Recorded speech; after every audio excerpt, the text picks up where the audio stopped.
हरिओम. योगदास उवाच. योगदासांचे प्रवचन. मला उमजलेले अध्यात्म. हा लेख पुण्यामध्ये प्रसिद्ध होणाऱ्या नोव्हेंबर 2017च्या ज्ञानेश्वर या त्रैमासिकात छापून आलेला आहे. वाचकांसाठी तो येथे पुनर्मुद्रित केलेला आहे. व्याख्या. अध्यात्म म्हणजे आदि आत्म, म्हणजे आद्य, मूलभूत असलेले. श्री समर्थांच्या शब्दात मूळारंभ आरंभ असलेले, परम असलेले, ज्याच्या आधी काहीही नाही आणि ज्याच्यानंतर काहीही नाही असे. आदी अनादी असलेले असे जे आहे त्याची उमज येऊन, त्याची जाण येऊन त्याच्याशी आपला योग जुळून येणे. अध्यात्म शिकविणारी विद्या म्हणजे अध्यात्मविद्या, आत्मज्ञान. ही विद्या ज्याला प्राप्त होते तो आत्मज्ञानी होतो. हेच पहिले आणि शेवटचे ज्ञान आहे. एकदा आत्मज्ञान प्राप्त झाले की आणखी काही शिकायचे, मिळवायचे शिल्लक राहत नाही. शून्य आणि पूर्ण. आपल्या ऋषींनी आदी आणि अनादी याला शून्य आणि पूर्ण असे म्हटले आहे. विश्वाची सुरुवात शून्यामधून झालेली आहे आणि जेव्हा ते पूर्णत्वाला जाते तेव्हा ते पुन्हा शून्याला जाऊन त्यात समर्पण होते. यामुळे विश्वासह विश्वामधील प्रत्येक गोष्ट, प्रत्येक वस्तू ही वर्तुळाकार यात्रा करते. उदाहरणार्थ, आपण एका बिंदूपासून वर्तुळ काढायला सुरुवात केल्यावर आपण वर्तुळ पूर्ण करून जेथून सुरुवात केली होती त्याच ठिकाणी येऊन थांबतो. पूर्णत्व त्या शून्यातच विलीन होते. यामुळे पूर्णत्व झाले की पुन्हा त्या शून्यामधून सुरुवात होते. असे हे रहाटगाडगे अव्याहत सुरू राहते. याला खीळ नाही, अंत नाही. तथापि हे पूर्णत्व परिपूर्ण, शुद्ध आणि पवित्र असावे लागते. तरच पूर्णत्व प्राप्त होऊन ते शून्यत्वात विलीन होऊ शकते. तेथे जरा जरी उणीव असली तरी त्याला पूर्णत्व प्राप्त होत नाही. पूर्णत्व येईपर्यंत यात्रा सुरू राहते. कारण विलीन करून घेणारे शून्य परिपूर्ण, शुद्ध आणि पवित्र आहे. ते किती शुद्ध आणि पवित्र आहे हे आध्यात्मिक गणिताने समजून घेऊ. अध्यात्मात +5 -5 याचे उत्तर +0 असे आहे. तसेच अध्यात्मात -5 +5 याचे उत्तर -0 असे आहे. त्या शून्याची ती अधिक किंवा वजा बिरुदावली नष्ट होते तेव्हाच ते परिपूर्ण, शुद्ध आणि पवित्र असते. शून्यामधून आरंभ होऊन पूर्णत्व जर ती अधिक किंवा वजा बिरुदावली घेऊन आलेले असेल तर ती बिरुदावली नष्ट होईपर्यंत ते पूर्णत्व शून्यात विलीन होऊ शकत नाही. या दोहोचे एक एक उदाहरण पाहू. कण्वमुनी साक्षात्कारीत आत्मानुभूती प्राप्त झालेले होते. त्यांनी शकुंतलेचा ती त्यांधी बाळ असतानापासून सांभाळ केला. तथापि ती जेव्हा राजा दुष्यंताकडे जायला निघाली तेव्हा त्यांच्या भावना उद्दीपित झाल्या. त्यांच्या नयनामध्ये अश्रू आले.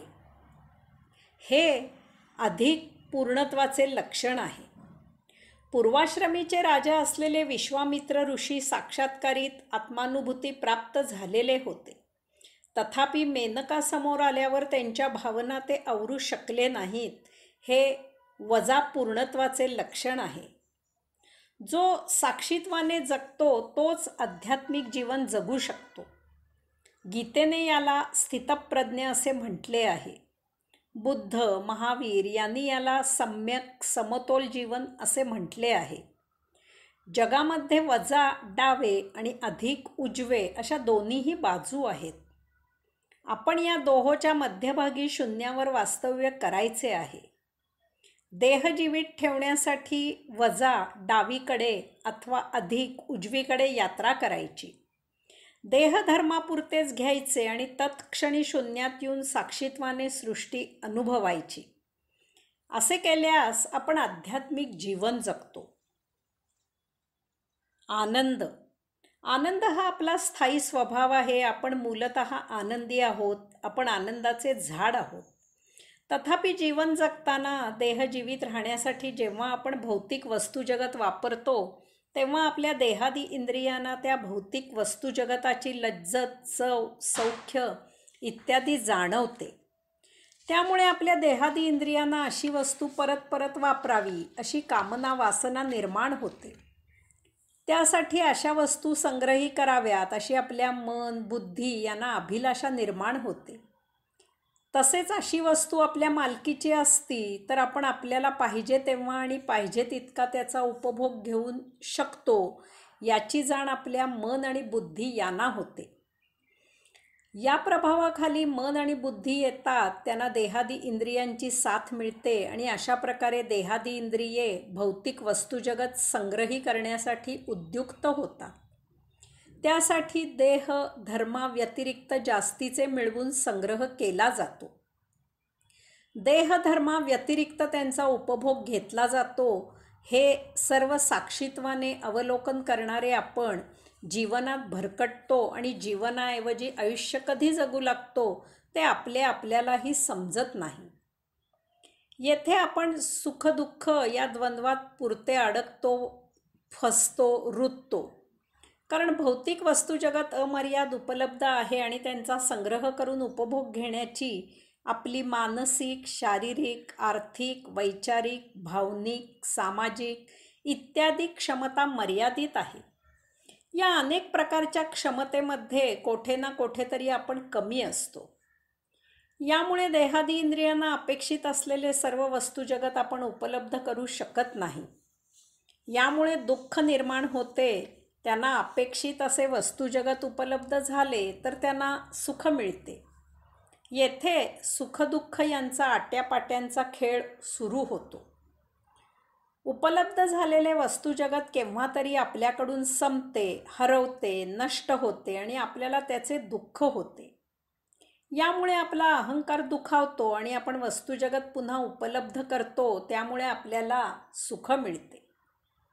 आपण जेव्हा सुख कवटाळतो तेव्हा त्याच क्षणी आपल्यावर दुःखानेही झडप घातलेली असते हे त्यावेळी आपल्या लक्षात येत नाही. सुख आले की आपण कष्ट कमी घेतो आणि आपला देह रोगट होतो. आपले कुटुंबीय सुस्तावतात, ऐदी होतात. सुबत्तेमुळे नको त्या अयोगिक गोष्टी केल्या जातात. सृष्टीलीलेचा साक्षी राहणे थांबते आणि प्रत्येक गोष्टी वस्तूमधील उपभोग घेण्याकडे प्रवृत्ती जोपासली जाते. आपल्या जीवनाची, अध्यात्माची यात्रा बंद होते आणि भौतिक आयुष्य मागे लागते. या द्वंद्वाला सीमा नाही. यास्तव अध्यात्मज्ञानाने आपण जाणायचे आहे की विश्वाचा कारभार सुरळीत आणि सुव्यवस्थित चालावा यासाठी येथे द्वंद्व निर्माण झालेले आहे. त्याचा आपल्या जीवनाशी काहीही संबंध नाही. आपण यापासून अलिप्त राहून आपले जीवन सुखदुःखात न जगता साक्षीत्वाने आनंदात जगायचे आहे. प्रत्येक द्वंद्वाचे बाबतीत आपण फार जागृत राहायचे आहे. प्रत्येक बाबतीत, प्रत्येक गोष्टीत द्वंद्व आहे.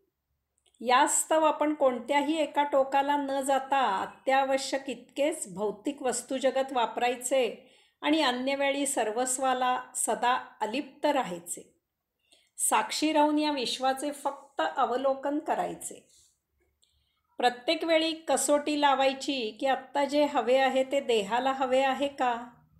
तसे असेल तर त्या मागणीची उपेक्षा करायची आहे. या योगे आपण सुखदुःख अशा कसल्याही द्वंद्वात अडकत नाही.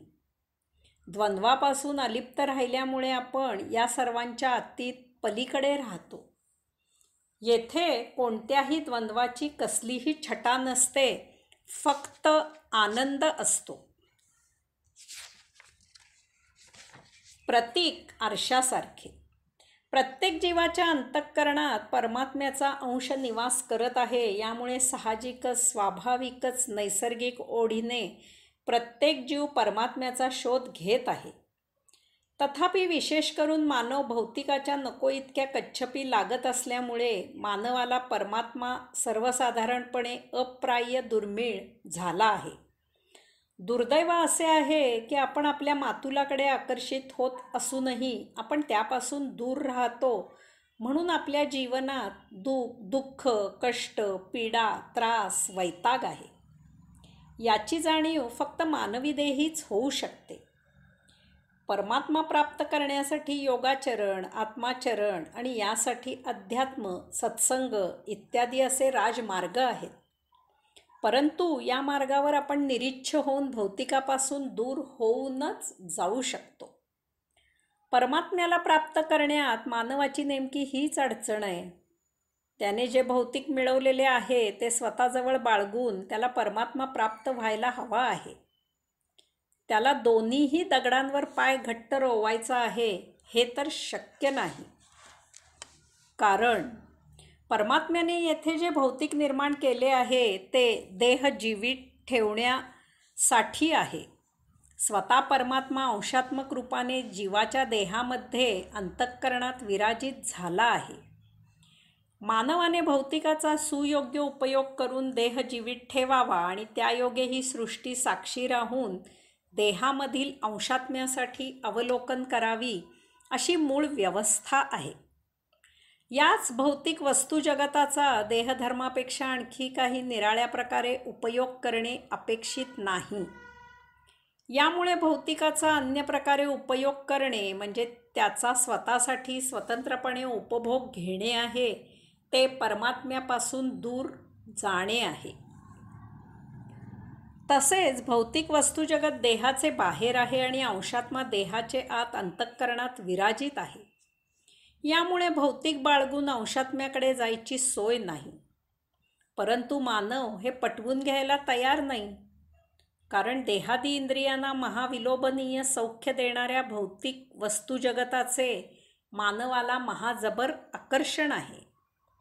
यामुळे भौतिक बाळगून त्याचबरोबर परमात्माही प्राप्त व्हावा म्हणून मानव परमात्म्याला देहाबाहेर बाह्यभागी शोधतो. तो बाह्यभागी कितीही भटकला तरी विश्वाचा परी क्षितिजासारखा आहे. जो जो क्षितिजाच्या जवळ जावे तो क्षितिज दूर दूर जाते. ते अमर्याद पसरते, ते कधीही हाती लागत नाही. अंशात्मा देहाचे आत राहतो आणि त्याच्याकडे जायचे म्हणजे देहभाव सोडून आत उतरावे लागते. तेथे जीवाचा अंशात्म्याशी योग जुळून येतो आणि तेथून गुप्त गुहेमधून विश्वाच्या केंद्रापाशी परमात्म्याची यात्रा आरंभ होते. याला अन्य पर्याय नाही. परंतु मानव सप्तरिपूंनी ग्रासलेला आहे. त्यात अहंकार हा त्याचा सर्वात बलाढ्य रिपू आहे. अमुक नाही मिळत म्हणजे काय, आता तर मी ते मिळवणारच, हा मी फार भयावह आहे, अहंकारी आहे. मग मानवाने त्याची अनन्यसाधारण बुद्धी वापरली. परमात्मा चराचरात भरलेला आणि व्यापलेला आहे. त्याचा फायदा घेण्यासाठी त्याने मंत्र रचले, तंत्र विकसित केले, पूजाविधी तयार केले आणि यायोगे त्याने बाह्यभागी चराचरात असलेल्या परमात्म्याला आव्हान करून निमंत्रित करायला सुरुवात केली. त्याने स्वतःसह येथे उपलब्ध असलेल्या सजीव, निर्जीव यामधून प्रेरणा घेऊन परमात्म्याचे प्रतीक तयार केले. मूर्ती, तसबीर, कलश, स्वस्तिक इत्यादी मंत्र, तंत्र, पूजा, विधी यायोगे त्याने परमात्म्याला त्या प्रतीकामध्ये येण्याचे आव्हान केले. येथेही पुन्हा त्याचा तो लाडका मी अहंकार जागृत झाला. त्याने जाहीर केले की मंत्र, तंत्र, पूजा केली की त्या प्रतीकात परमात्मा येतो म्हणजे येतो. माझ्या मंत्र सामर्थ्याने येथे त्याची स्थापना होते.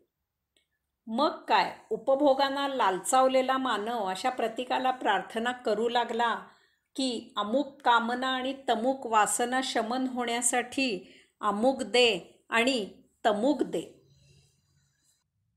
याला अंत राहिला नाही, पाच पोच राहिला नाही. अमुक हवे आहे का? ठीक, यासाठी अमुक पूजाविधी करा. तमुक हवे आहे का? ठीक, मग त्यासाठी तमुक पूजाविधी करा. अमुक तीर्थयात्रा परिक्रमा करा आणि तमुक देवाला नवस बोला. असे कर्मकांड महाभयावह फोपावले.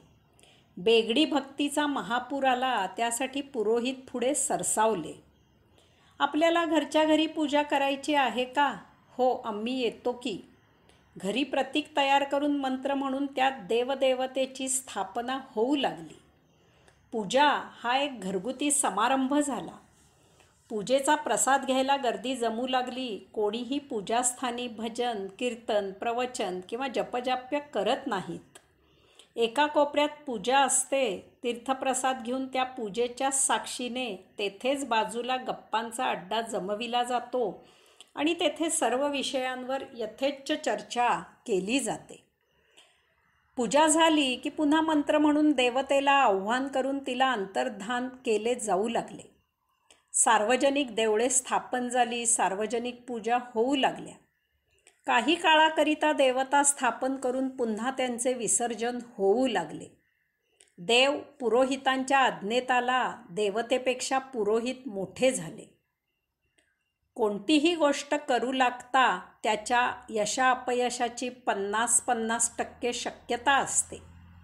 यश आले की पूजा पावली आणि अपयश आले की देवता कमी पडली. मग अन्य देवतांचा शोध सुरू झाला. देवतांचे अमाप पीक आले. भक्तीचा बाजार मांडला गेला. देवळांमधून पहा, पूजा, नवस, अन्य कर्मकांड इत्यादींसाठी भरभरून गर्दी होत असते. परंतु असे असूनही मानवाचे दुःख, कष्ट, पीडा, त्रास, वैताग काही कमी झालेला नाही, तर त्यात भर झाली आहे. प्रतिदिनी तो अतृप्त, असमाधानी राहत आहे. कारण ही त्या देवतेची पूजा नसून त्या यजमानाच्या कामना वासनांची पूजा आहे. देवळामधील गर्दीत कोणत्या प्रकारच्या लोकांची गर्दी असते हा एक संशोधनाचा विषय आहे. अशांची भक्ती ही देवाची असते की त्यांच्या कामना वासनांची असते याचाही शोध घेणे उद्योगधक आहे. हे संशोधन ज्याचे त्याने परखडपणे निरीक्षण करून करावे. याचा महाभयावह परिणाम म्हणजे कामना वासना शमविण्यासाठी काही नराधमांची मजल नरबळी देण्यापर्यंत जाते. गुप्तधनाच्या आशेने कुमारकुमारी पकडून त्यांचा बळी दिला जातो. देवदेवता प्रसन्न होण्यासाठी पशु तर किरकोळीत बळी दिले जातात. काही जण निष्क्रिय होतात. त्यांचा स्वकर्तृत्वावरचा विश्वास उडतो. कारण असे देव, धर्म, कर्मकांड करत धनसंपत्ती मिळवायची इच्छा धरतात. काही जणांना या अशा कर्मकांडामुळे झटपट किरकोळ कष्टात श्रीमंत होण्याचा सुलभ मार्ग सापडल्याचा साक्षात्कार होतो आणि असे या कर्मकांडाच्या मागे लागतात.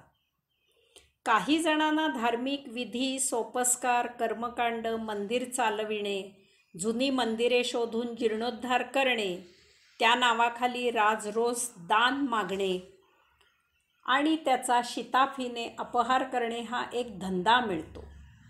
काही जण या जगतात फक्त आपलाच धर्म तेवढाच योग्य असून अन्य धर्म नेस्तनाबूत करण्याच्या लायकीचे आहेत अशा विचाराला पोहोचतात. त्यासाठी या जगात सर्वात जास्ती नरसंहार आणि विध्वंस धर्माच्या नावाखाली झाला आहे, आज होत आहे आणि भविष्यात होत राहणार आहे. या सर्वामागे मूलतः कर्मकांड आहे. याच्या इतकी फसवी, मिथ्या, भयावह, प्राणी जगताची हानी करणारी, धनसंपत्तीचा विध्वंस करणारी, मानवाला काळीमा लावणारी अन्य गोष्ट या जगतात नाही. बिचाऱ्या पुरुष भक्तांचे धन आणि महिला भक्तांचे धन आणि अब्रू लुटली जात आहे. जर खरोखरच मूर्तीमध्ये देवाची स्थापना होत असेल तर त्या मूर्तीवरील दागिन्यांची, खुद्द मूर्तीची चोरी करायला चोर येतात तेव्हा हात लावताच त्यांचे हात झडले पाहिजेत. परंतु तसे होत नाही, कारण तेथे देवत्व असणे शक्य नाही. या कर्मकांडामुळे भोंदू साधू महाराजांचे, फसव्या साक्षात्कारींचे, भपकारा निर्माण करणाऱ्या पंडित विद्वानांचे, बोगस सद्गुरूंचे फावले आहे. व्यायाम कवायत शिकविणारा, संस्कृत येणारा योगगुरू, आध्यात्मिक गुरु असे स्वतःला जाहीर करतो. हे असे बोगस महात्मे सरकार दरबारी खेटे घालून स्वतःचे स्तोम माजवत आहेत. मठाची सर्वतोपरी ताकद आणि शिष्यांची फौज राजकीय पक्षामागे उभी करत आहेत. सरकारी पदव्यांसाठी हाजी हाजी करत आहेत. त्यांना राष्ट्रीय आणि जागतिक योगगुरू, आध्यात्मिक गुरु व्हायची घाई झाली आहे. योगगुरू किंवा आध्यात्मिक गुरु यांनी आपला मठ आश्रम सोडायचा नसतो. ज्यांना आशीर्वाद पाहिजे असेल मग तो कोणीही असो, त्याने मठात आश्रमात येऊन आशीर्वाद घ्यायचे असतात. तुरुंगात गेलेल्या गुरूंची उदाहरणे समोर असूनही सरकारचे आणि विशेष म्हणजे जनतेचे डोळे अजूनही उघडत नाहीत, हे महादुर्दैव आहे. जनहो, एकच कसोटी लावा. जो पैसा, प्रसिद्धी आणि प्रतिष्ठा यामागे लागतो त्याचा आणि योग अध्यात्माचा काडीचाही संबंध नाही, हे निक्षून जाणा आणि अशांना धान्यामधील खड्यासारखे दूर करा. या अशा कर्मकांडाने जर देवदेवता प्रसन्न होत असत्या तर श्रीमंत पूजा, तीर्थयात्रा करून केव्हाच मुक्त झाले असते. परंतु असे धनिक तर सर्वात जास्त दुःखी असतात आणि म्हणून देवळामधून गर्दी असते. याचा कोठेतरी उद्रेक होतो आणि भौतिकाचे चटके बसलेला, अगतिक, असह्य झालेला मानव शांततेसाठी, समाधानासाठी काहीतरी अन्य मार्ग शोधू लागतो. येथे योग साधना, सत्संग, अध्यात्म, सद्गुरू याला अन्य पर्याय नाही, हे त्याच्या लक्षात येते. मूर्तीमधील देवदेवता आरशासारखी आहे. आपण आरशासमोर उभे राहतो तेव्हा आरसा आपली प्रतिमा आपल्याला दाखवितो. आपण आरशापासून दूर झालो की आरसा पुन्हा रिता होतो, आपली प्रतिमा त्यामधून गायब होते. याचप्रमाणे जेव्हा आपण मूर्तीसमोर ध्यान लावतो तेव्हा आपल्या अंतःकरणात अंशात्म्याची जागृती आपल्याला जाणवते आणि त्यायोगे आपल्याला त्या मूर्तीमध्ये ते अमूर्त जाणवते. जेव्हा आपण ध्यानामधून व्युत्थान होतो तेव्हा त्या मूर्तीमधले अमूर्तही अंतर्धान होते. आपल्याला आत्मानुभूती प्राप्त होण्यापुरतीच त्या मूर्तीची धारणा उपयुक्त असते. पुढे जसजशी ध्यानामध्ये गहनता येऊ लागते तसतसे आपल्याला धारणेशिवाय, मूर्तीशिवाय ध्यान साध्य होऊ लागते. हे अध्यात्म जाणून घ्यावे. परमात्मा आपल्या अंतःकरणात विराजित आहे, त्यासाठी अन्य कोठेही जायची गरज नाही. त्यासाठी कोणत्याही मध्यस्थाची गरज नाही. त्यासाठी कसल्याही विधी, सोपस्कार, कर्मकांड इत्यादीची गरज नाही. जमेल तेव्हा, जमेल तेथे, जमेल तसे, जमेल तितके, थोडक्यात कसलीही अट न पाळता जमेल त्या आसनात बसा.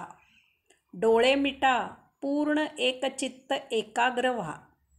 मिटल्या डोळ्यांसमोर एखादा ठिपका दिसू लागेल. न दिसल्यास त्याचा शोध घ्या आणि त्याच्यावर स्थिर व्हा.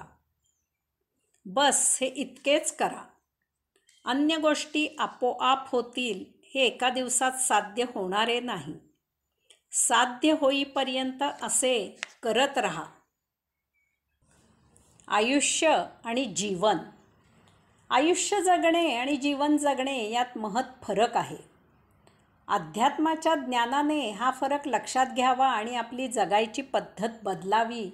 हे इतके जरी केले तरी आपल्या जगण्याला सत्यार्थ प्राप्त होईल. आयुष्य जगणे हे भौतिक आहे. आयुष्य याचा अर्थच जास्तीत जास्त जगणे, त्यासाठी प्रयत्न करणे असा आहे. याचा अर्थ हे देहाचे जगणे आहे. देहाला अमर व्हायचे असते. त्याला मृत व्हायला मुळीच आवडत नाही. ही मानसिकता आहे, कारण देह मरण धर्म आहे, हे त्रिवार सत्य आहे. देह जड आहे.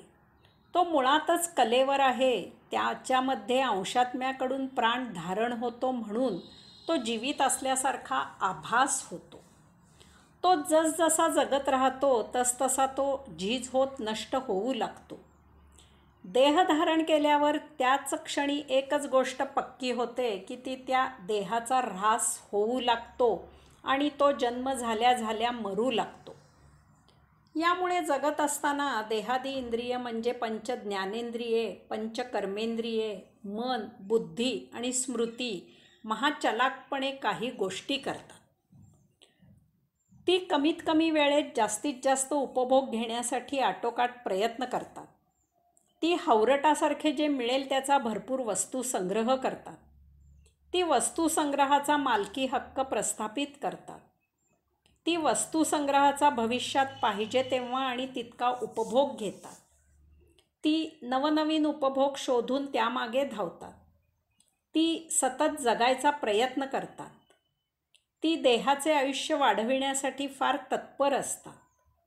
ती सतत उपभोगांचे विचार करतात. ती जेणेकरून जास्तीत जास्त संचित निर्माण होऊन पुनर्जन्माची सोय करतात. देहत्याग करताना जीवात्म्याला अतृप्त उपभोगांचे संचित मन, बुद्धी आणि स्मृती लटकतात आणि असा बिचारा जीवात्मा अंशात्म्याला लपेटून देहाबाहेर होतो. यामुळे अंशात्मा ते संचित उपभोगून संपविण्यासाठी कायम अमुक्त राहतो आणि जन्ममरणाचे फेरे घेत असतो. यामुळे आपण नेहमी भौतिक वस्तुजगताच्या भोगापवर्गतेत सुखदुःखादी द्वंद्वामध्ये जगत राहतो. आपल्याला कधीही शांतता, स्थैर्य मिळत नाही.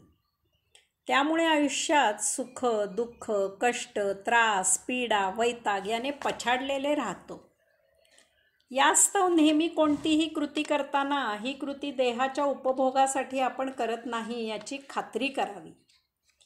तसे असेल तर त्याची उपेक्षा करावी. सतत कटाक्षाने आयुष्य न जगता जीवन जगावे. जीवन जगणे हे आध्यात्मिक आहे. यामुळे ते सदा मध्यावर, शून्यावर, साक्षीत्वात, अद्वैतात, स्थितप्रज्ञत्वात आहे. ते सदा अलिप्त आहे. यात जीव हा शब्द महत्त्वाचा आहे. जीव यात स्पंदन, प्राण, चैतन्य या अर्थाच्या छटा आहेत. जीवन याचा अर्थच चैतन्याने अव्याहत सळसळत असणे असा आहे. यामुळे जीवन सदा अंशात्म्याला सन्निध आहे. जीवन जगताना मरणाची यत्किंचितही चिंता नसते. कारण स्पंदन, प्राण, चैतन्य, अस्तित्व सदा असणारे आहे, ते अमर आहे. यामुळे जीवन स्वेच्छाचाराने, स्वच्छंदाने, सहजच मोठ्या आनंदात जगले जाते. कारण अंशात्मा अमर, शाश्वत, अबाधित आहे. त्यानेच जीव आणि देह धारण केलेला आहे.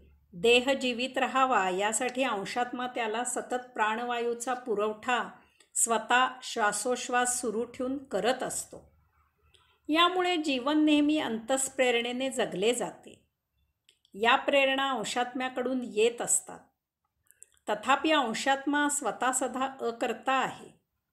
तो फक्त चैतन्य ऊर्जा, सत्प्रेरणा उत्सर्जित करतो, प्रसवतो आणि तो स्वतः अकर्ता राहून या सर्वांची लीला देहाच्या माध्यमामधून अवलोकन करतो.